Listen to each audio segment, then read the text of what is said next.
dim ond unwaith bob 4 blynedd mae'r cyfle ma'n codi. Rhaid gweithio'r corff, gwthio'r meddwl, dydd ar ôl dydd ar ôl dydd.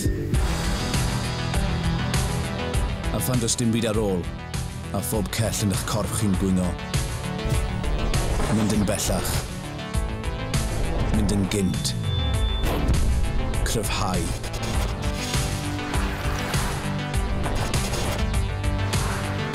Rhoi ffydd yn eich gallu'ch hunan a'r person wrth eich ysgwydd. Fel tîm yn uned anorchfygol. Ar ôl yr holl waith, ni'n barod ac mi fyddan nhw'n talu. Gwpan Rygbi'r Byd yn dechrau Medi'r 19 ar S4C.